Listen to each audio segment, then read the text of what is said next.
Well, hello everyone, and welcome to my list of the top 10 best movies of 2022.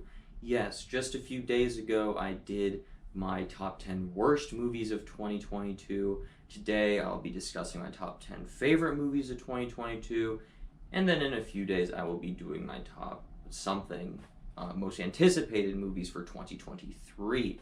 And then sometime over the next week or so, I will be doing a live stream where I rank all the movies I saw in the year 2022. So yes, it's the end of the year list. These are always a lot of fun to do. So yes. Now, before I give my top 10, I just wanted to say that this is just my top 10 favorite movies I saw this year. If something isn't on this list, that is because A, it just wasn't good enough to be on this list, or B, I just didn't see said movie. So if you're wondering where a certain movie is, it's going to be one of those two answers. So yes.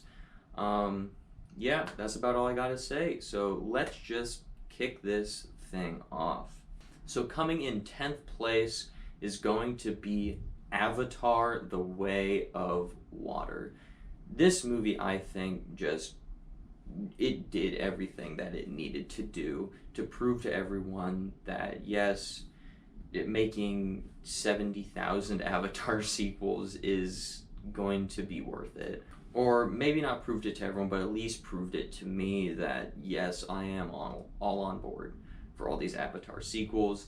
One of the greatest cinematic experiences I have ever had. Just the visuals of this movie were stunning and just awe-inducing.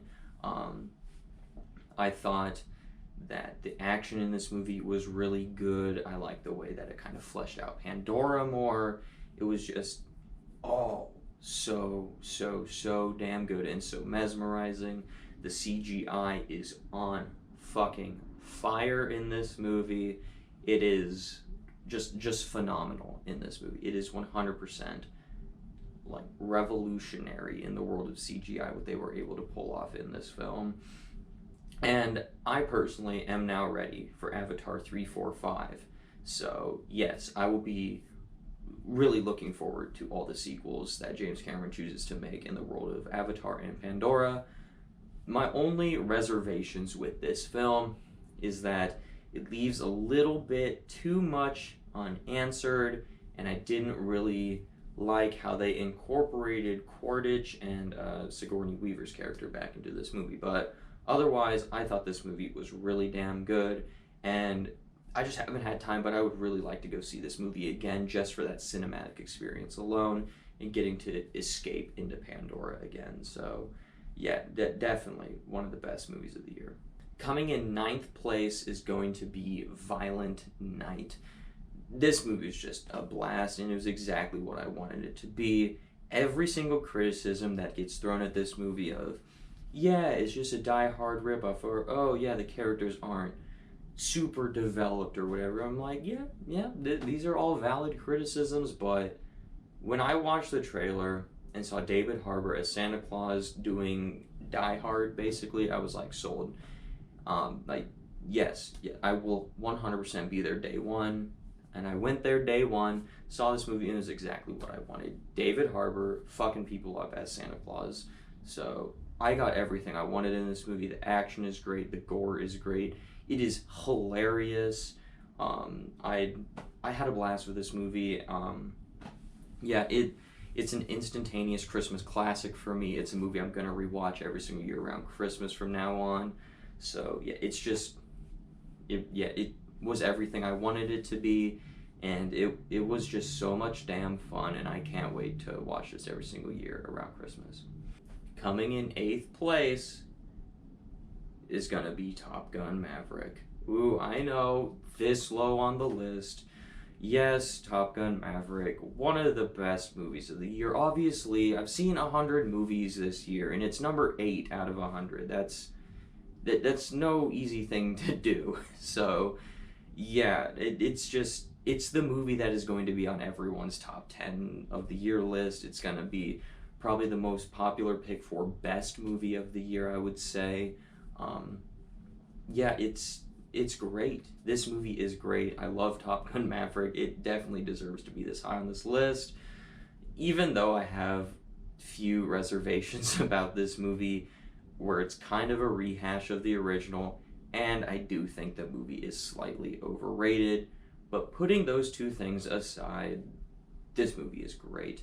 It is a blockbuster that you need to see in theaters. It is action-packed. It is satisfying. The third act, you're on the edge of your seat. It is tense. It's funny. It's just everything that a big blockbuster needs to be.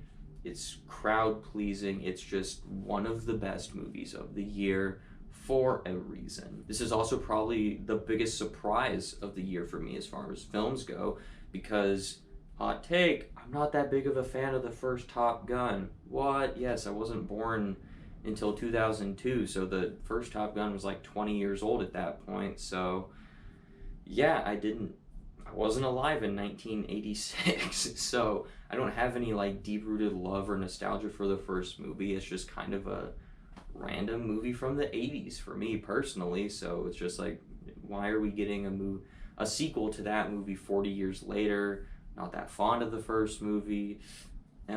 So like, is this gonna be good? And it really was. So I didn't expect this movie to be good. I didn't even expect to like this movie, if I'm being 100% honest. And I am shocked that I ended up loving this movie. So yeah, Top Gun Maverick is just it's just one of those movies that's gonna default onto everyone's top like 10 of the year list. So yeah, definitely deserves to be this high. Coming in 7th place is going to be the Banshees of Inisherin. This is probably as far opposite from Top Gun Maverick as you can get. Top Gun Maverick, big, crowd-pleasing, action-packed blockbuster. Banshees of Inisherin, very small scale, drama, character study, a little bit more artsy, or probably not a little bit more artsy than Top Gun Maverick. Yeah, I thought this was a fantastic character drama where you get to spend time with the characters, you get to understand where they're all coming from, and it's just tension between our two leads where they used to be friends, and then one decides not to be friends, and then the other one, the whole movie tries to figure out why and tries to reconnect, and they just keep going to new lengths, to one trying to avoid the other and one trying to reconnect, and it's just this really good dramatic tension, I guess. Yeah, dramatic tension, is that a thing? Well, it is now. Yes, this dramatic tension. I thought all the performances here were really good, especially Colin Farrell, who is given quite a few great performances this year, and he's always a guy I like seeing. He was a standout in this movie for me. I just like the setting here of like this Irish island, and it was beautiful. Some of the shots in this movie, it just looked really good. So yes, The Banshees of Inisherin is a movie that never saw a trailer for, didn't know what it was besides Colin Farrell's in it, and I was like, you know what, I'll check that out, and it absolutely was one of my favorite movies of the year. Coming in 6th place is going to be The Fable Men, the latest Steven Spielberg movie, which is like an autobiographical film from him. So yes, it's kind of like Steven Spielberg's story told through the eyes of Steven Spielberg. Yeah, I thought this was really good. I know it didn't work for a whole lot of people, didn't make a whole lot of money at the box office, but as someone who loves films, loves the whole like making films and like doing stuff, like I love doing this where I get to film a video talking about movies and then like go and edit it on my computer over there. That's so fun to me. I've done so many video projects in the past. It's just like something I am very passionate about. So seeing a movie about someone falling in love with movies and making movies, just it resonates with me very much, and it interests me, and I just gravitated towards it. Like I was just like, yeah, I don't know. It's very tough to explain like why this movie worked so much for me. Like I understand why it didn't work for a lot of people. It just did for me because of all the things I just listed. And I mean, it is also Steven Spielberg, who is just one of the greatest directors of all time. So, of course, a new Steven Spielberg movie, you can expect it to at least be good. But I loved this movie just because of how much I could relate to it. So, yeah, The Fable Men is definitely one of my favorite films of the year. Coming in fifth place is going to be Tar, another one of the biggest surprises of the year for me. I saw a trailer for this and I was like, no, absolutely not. That movie does not look interesting at all. And then I was just kind of sitting around one night and I was like, I want to go see a movie. And so I looked at what was playing and I saw Tar. I'm like, oh, that's that weird movie. Or that's the movie with the weird trailer. I'm like, sure, fuck it, let's go see it. And I watched and I was just mesmerized the whole time. It is shot very well, has an amazing performance by Cate Blanchett, who I suspect will at least get a nomination for Best Actress when it comes time for the Oscars. I thought the story and themes were really cool. It's another one, kind of like the Banshees of Innernish, where it's a character drama that I just really enjoyed and didn't expect anything out of. Is this movie for everyone? No. Do a lot of people even know this movie exists? Probably not. Is it very niche of an audience? Yes. This movie's target audience is probably, I'm just using my best judgment here, cinephiles who know about music and know about musical terms and stuff, because this movie uses a ton of musical terms, a ton of musical references that it doesn't explain. It just expects you to know them. I know them because I have been in a choir during high school, so I know a lot of musical terms and stuff, so it wasn't that hard of a hurdle for me to jump over, or it wasn't even really a hurdle at all. But anyways, yeah, I just thought this movie was fantastic. And yeah, I'm excited to see this movie get some Oscar love when it comes time for the Oscars. Coming in fourth place is going to be Glass Onion, a Knives Out mystery. Now, I'm someone who really likes the first Knives Out, but I haven't been one of those people that adores that movie. You know, I think it's really good, a really good murder mystery, but it's just never been one of my favorites. So when I heard they were making a sequel to Knives Out, I was like, yeah, sure, I'll go check it out. I'm sure it'll be really good. But I didn't expect to love this movie. Now, I saw this movie like a month ago when it had its limited theatrical release. I didn't realize it was going to be another month until it dropped on Netflix. So I don't know, I just kind of think that's cool that I got to see this movie that early before a vast majority of people did. But besides that, I just thought this mystery was more clever than the first one. I thought the dialogue was just as sharp. I thought the twists and turns were just as good, and I was just more entertained with this movie. I enjoyed the mystery more.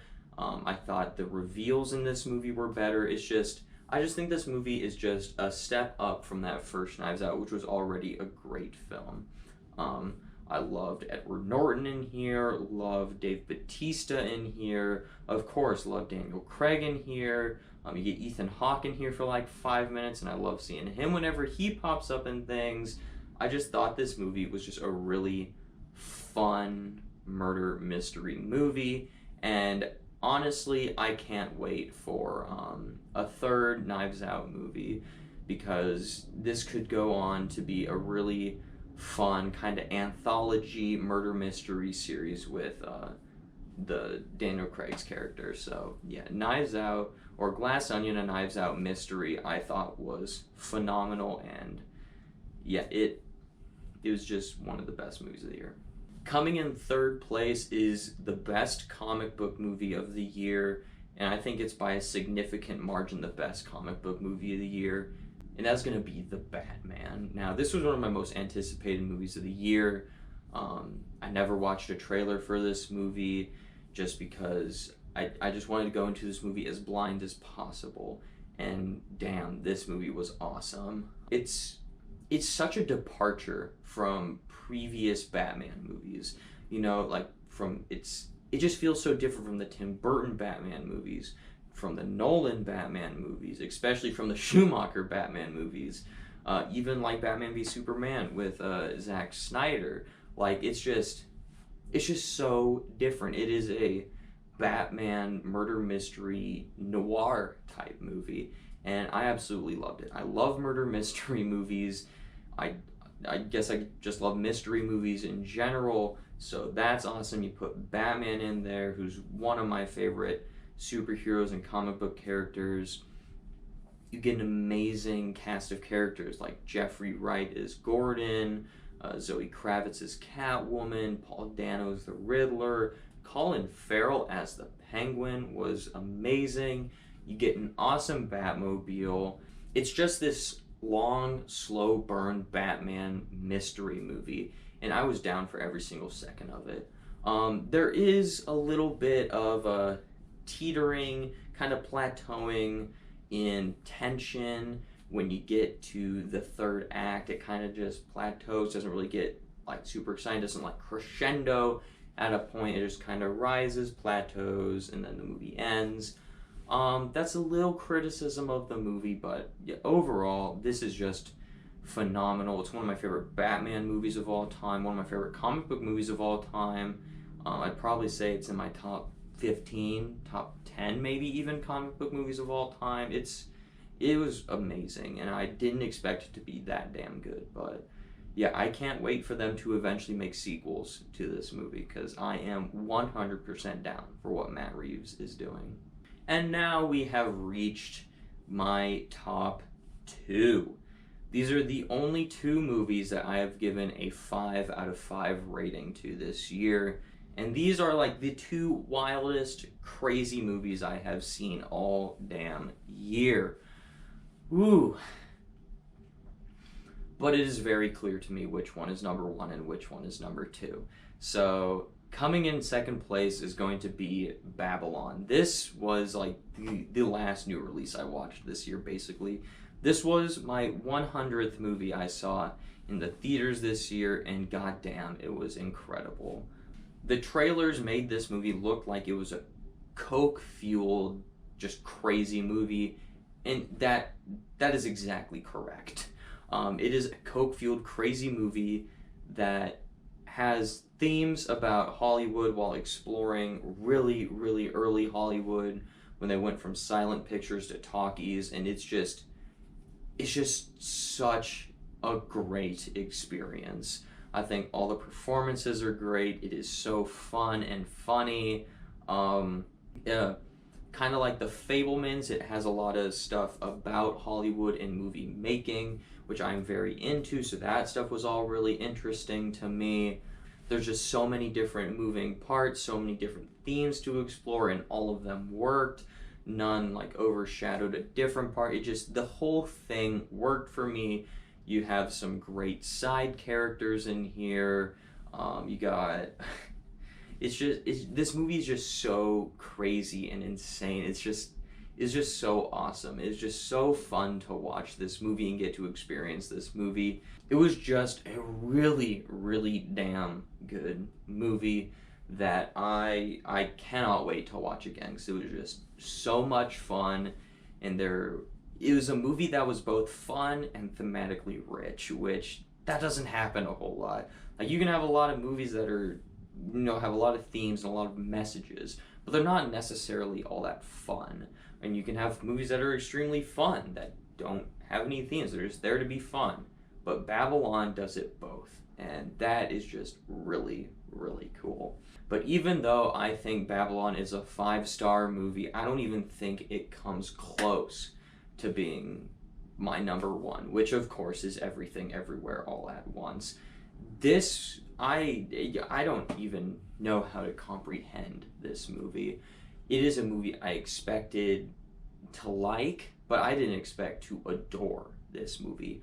I essentially walked out of this movie, declared it my favorite movie of the year, and Babylon is the only movie that has come close to dethroning it from that spot. But damn, Everything Everywhere All at Once has held on to the crown for being the best movie of the year for like 8 months now, I think.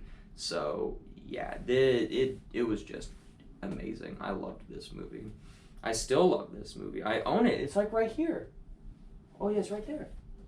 It is the craziest movie I have ever seen. Like the whole thing with the sausage fingers to like googly eyes to martial arts to all the weird things they have to do to like jump the multiverse and stuff. It is just so insane. It is insane, crazy, funny, action-packed, has a lot of themes to it, it's got a lot of heart to it. It's just so much fun. It is one of the biggest surprises I have had in a theater this year, just because I didn't expect this movie to be as good as it was. Yeah, it is. There's no question in my mind that this is the best movie I've seen all year. It is one of those movies that I just genuinely don't have anything negative to say about.